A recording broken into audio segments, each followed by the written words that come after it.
안녕하십니까. 공병호TV의 공병호입니다. 여러분의 후원이 부정선거 의혹 사건의 실체를 낱낱이 밝히고 국내외 널리 알리려는 공병호TV 활동에 힘을 다할 것입니다. 방송 시작하겠습니다. 의혹만 제기하지 말고 근거를 가지고 주장한다면 확인해 드리겠습니다. 유훈옥 선거 2과장 중앙선거관리위원회의 주장입니다. 근거를 갖고 주장하라. 이 선관위의 관계자의 주장에 대해서 살펴보도록 하겠습니다. 첫 번째 질문은 내가 묻고 싶은 겁니다. 5월 28일 날 중앙선거관리위원회 시연회에서 전문가들의 입장은 일체 허락되지 않았습니다. 오로지 신문기자들만이 입장이 허용되었고 잘 짜여진 각본대로 중앙선거관리위원회가 선전하고 싶은 그런 기계를 갖고 기계를 시운전한 그런 시연회였습니다. 근거를 갖고 주장하라는 선관위 관계자에게 묻고 싶습니다. 그림 한번 보시죠. 이 그래프는 많은 사람들에게 익숙한 서울 지역의 사전 득표율과 당일 득표율 차이를 서울 지역을 대상으로 분석한 그래프입니다. 유훈옥 선거 2과장과 김판석 선거구장에게 제가 묻고 싶습니다. 이렇게 규칙적인 선거 결과가 어떻게 나올 수 있는가? 나올 수 있다고 생각하는가? 더불어민주당은 서울 지역에서 모두가 약속이라도 한 듯이 사전 득표율이 당일 득표율보다 플러스 12.8% 평균적으로 높습니다. 모든 지역에서 똑같은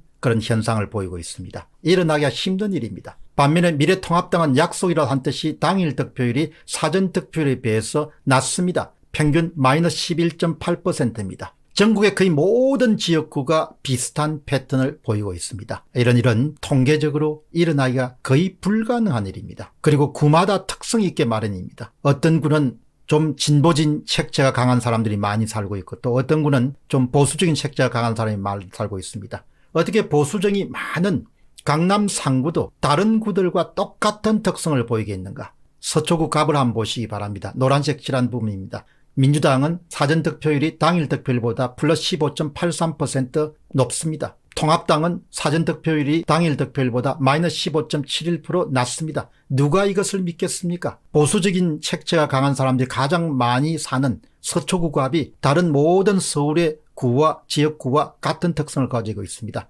마찬가지입니다. 강남구 병도 보시게 되면 민주당은 사전 득표율이 당일 득표율보다 15.11%가 높습니다. 노란색을 보시죠. 통합당은 반대 현상이 일어납니다. 사전 득표율이 당일 득표율보다 낮습니다. 15.07%가 낮습니다. 누가 이것을 그대로 믿겠습니까? 결국은 엄청난 조작이 행해졌다는 굉장히 중요한 통계학적 증거입니다. 이런 증거에도 불구하고 선관위 관계자들은 증거물만 제시되면 의혹을 해소하겠다. 얼마나 뻔뻔한 이야기입니까? 거짓말이죠. 거짓말. 이걸 해명해보라 이야기죠. 당신이 이걸 해명할 수 있겠냐 이야기. 그럼 나는 받아들이겠다는 겁니다. 마찬가지입니다. 서울의 424개 동 단위에서도 똑같은 패턴이 반복됩니다. 더불어민주당 사전득표율이 모든 동 단위 서울의 424개 단위에서도 모두 다 앞섭니다. 전국의 3,000개가 넘는 모든 동 단위에서도 비슷한 현상이 발생합니다. 전남, 전북, 광주만 제외하면. 이것은 단순한 의혹이 아닙니다. 이것은 단순한 우연이 아닙니다. 이것은 조작이나 개입이 없이는 일어날 수 없는 일입니다. 이런 일이 일어날 확률은 0.000000001%입니다. 어떤 사람은 0.0000001%니까 일어날 가능성이 있지 않냐? 그건 진짜 뭘 모르는 사람입니다. 통계학자들은 그냥 말을 불가능하다는 용어를 쓰지 않을 뿐이지 그런 것을 불가능하다는 걸 뜻합니다. 단순한 조작, 단순한 의혹 어느 것이겠습니까? 우연의 일치는 절대 아닙니다. 그냥 조작했다는 것이죠. 이걸 설명해보라야.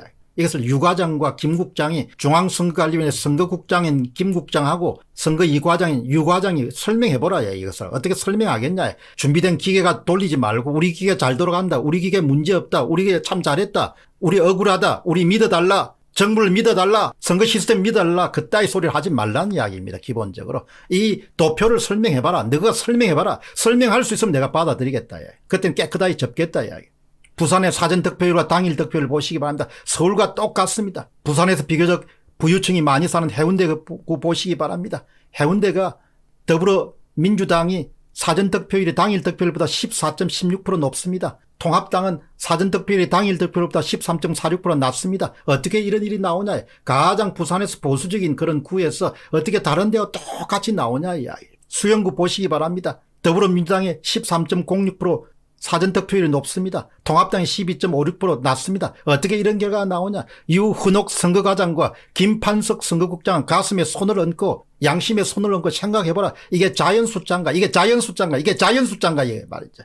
이거는 가공된 숫자고 조작된 숫자고 제조된 숫자입니다. 이거는 개입된 숫자입니다. 조작 숫자라는 이야기입니다. 이걸 당신들이 설명할 수 있겠냐야. 다음 질문은 선관위가 해야 할 일입니다. 유권자는 의심할 수 있는 권리를 갖고 있습니다. 유권자는 의혹을 제기할 수 있는 권리를 갖고 있습니다. 유권자는 의혹을 마땅히 제기할 수 있는 권리를 갖고 있습니다. 음모론을 밀어붙이면 안 된다는 이야기죠. 이런 의혹에 대해서 선관위가 내놓는 답변이라는 것은 대단히 원론적입니다. 두 정당의 득표율만을 별도로 비교한 수치로 결과가 조작됐다고 주장하는 것은 논리적 비약이고 얼마나 엉터리 주장입니까? 논리적 비약이라는 거죠. 지금 그래프를 30만 명 이상이 투개표 관리에 참여해서 감시했으며 해킹을 보안상 체계상 불가능하고 이의를 제기하려면 선거소송을 통해 의혹을 밝히라. 이의를 제기하려면 선거소송을 통해 의혹을 밝히면 되는 것이고 중앙선거관리는 아무 문제가 없다. 이렇게 원론적 답변만 내놓는 겁니다. 최근 가지고 밥 먹고 뭐 하는지 모르겠어요. 아무 일도 없었다고 주장하는 것이죠. 이 자료가 만든 겁니까? 중앙선거관리위원회가 발표한 자료를 담은 그래프에 대규모 조작이 있었다는 증거가 나왔는데 중앙선거관리위원회는 자료는 우리가 발표했지만 그 자료를 분석한 결과에 대해서 답할 책임이 없다는 것이죠.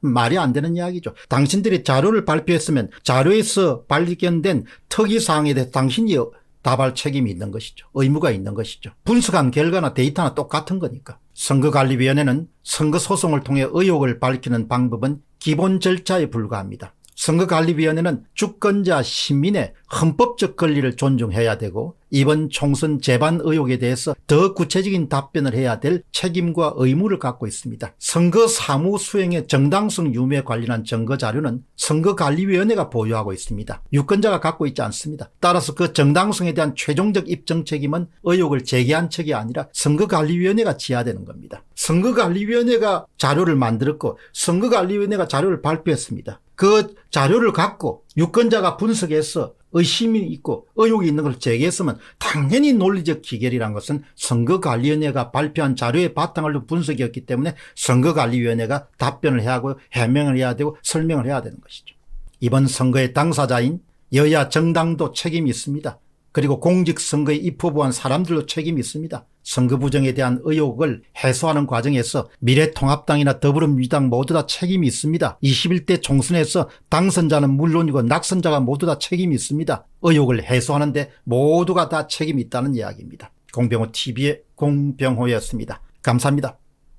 멤버십 후원자들을 위한 질문 코너를 진행하도록 하겠습니다. 오늘 댓글을 남겨주신 분은 독사톡스님입니다. 5월 29일 날 우파 분열하다는 방송을 보고 아주 귀한 그런 글을 남겼습니다. 우리가 정의를 구현하지 못한다면 우리는 더 이상 살 수 없으리라. 만일 정치적 이유로 정의의 도래를 지연시킨다면 그것은 피할 수 없는 결말을 후퇴시키고 악화시키는 새로운 과오가 되리라. 진실은 전진하고 있고 아무것도 그 발걸음을 멈추게 하지 못하리라. 에미 졸라의 그 유명한 나는 고발하다는 그런 문장에서 그런 책에서 나온 문장입니다. 우리가 정의를 구현하지 못한다면 우리는 더 이상 살 수 없으리라. 만일 정치적 이유로 정의를 도래를 지연시킨다면 그것은 피할 수 없는 결말을 후퇴시키고 악화시키는 새로운 가오가 되리라. 진실은 전진하고 있고 아무것도 그 발걸음을 멈추게 하지 못하리라.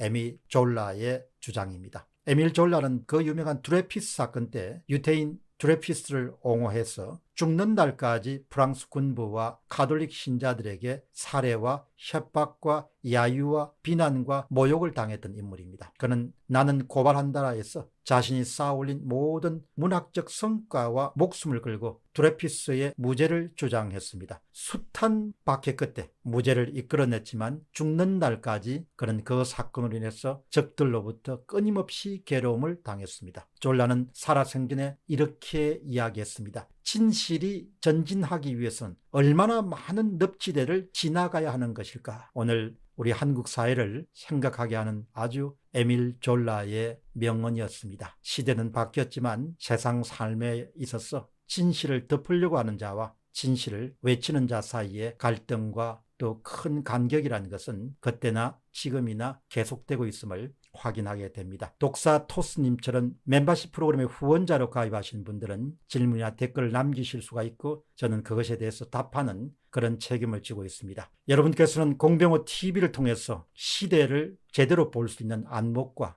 미래를 내다볼 수 있는 통찰력을 키울 수 있을 뿐만 아니고 새롭게 출범한 영어방송 GONG-TV, 공TV를 통해서 여러분들은 또 다른 그런 힘을 대해줄 수가 있습니다. 여러분들의 구독이 한국 사회를 좀 더 반듯하고 건강하게 만드는 데 기여할 수 있을 것으로 확신합니다. 감사합니다.